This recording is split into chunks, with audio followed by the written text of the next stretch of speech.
Hello everyone, Silverchan here. Today we'll be talking about saving lives in the medical field by talking about transplants. In the Stories of America cards, we will learn about heart transplants, with this medical miracle coming from the daily life section of the Story of America card. So let's begin talking about heart transplants. Also, before we begin, some photos may look a little gross to some or disturbing depending on the photo of the heart transplants, but since this is transplants we're talking about, I think you should know that to be obvious, so you can fill in the rest. Alright, let's begin.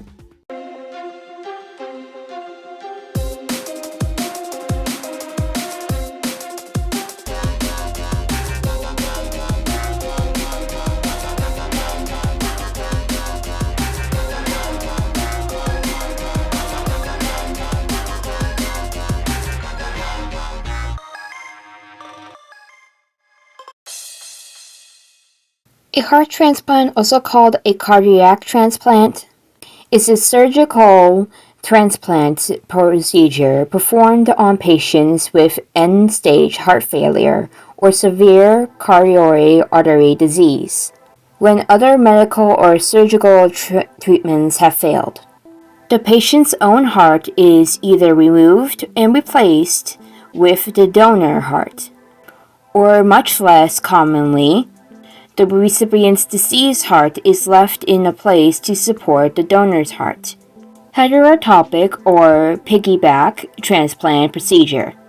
Approximately 3,500 heart transplants are performed each year worldwide, and more than a half are which are in the US. In the 1950s, a group of United States doctors led by Dr. Norman Shenway at Stanford University and Dr. Richard R. Lohr at Medical College of Virginia developed a technique for transplanting the heart. This involved hooking up the patient to a heart-lung machine, which temporarily took over functions of the patient's own heart could be removed and a new heart put in its place. Even if all the delicate maneuvers were executed correctly, this would be extremely risky operation since the patient's body might reject a new heart. The body procedures antibodies that protect it against foreign substances, germs for example, and such antibodies will also be produced in response to a new organ, eventually killing it unless chemotherapy is used to counteract the process.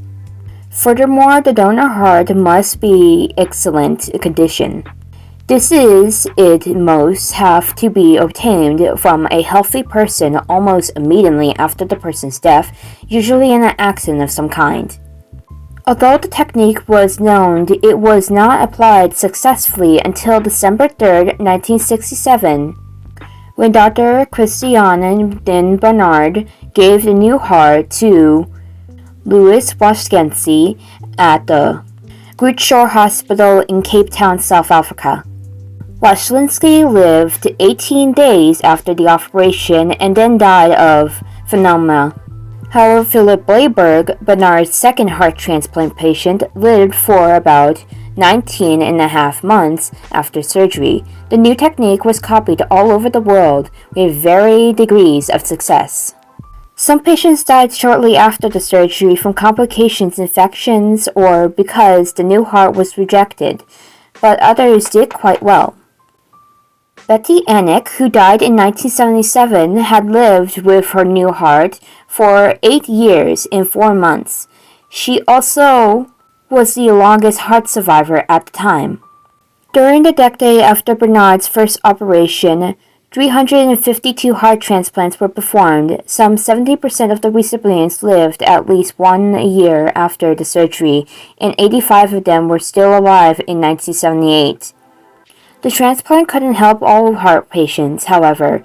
The few who qualified for this extremely costly procedure must undergo great physical and physiological trauma.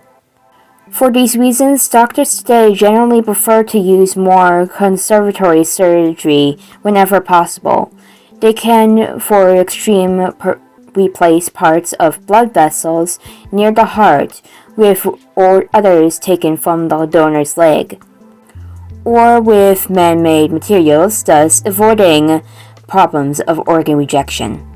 The prognosis for each heart transplant patient following the orthotopic procedure have improved over the past 20 years, and as of June 5, 2009, the survival rate were about, in 1 year, 88% for males and 86% for females.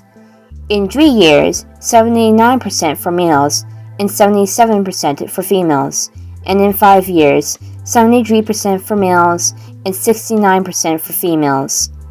In 2007, researchers from the Johns Hopkins University School of Medicine discovered that men receiving female hearts had a 15% increase in the risk of adjusted cumulative mortality over 5 years compared to male receiving male hearts. Survival rates for women did not significantly differ based on the male or female donors. And so that is the history of heart transplants from the Stories of America cards. I hope you enjoyed this, and I'll see you next time. Bye.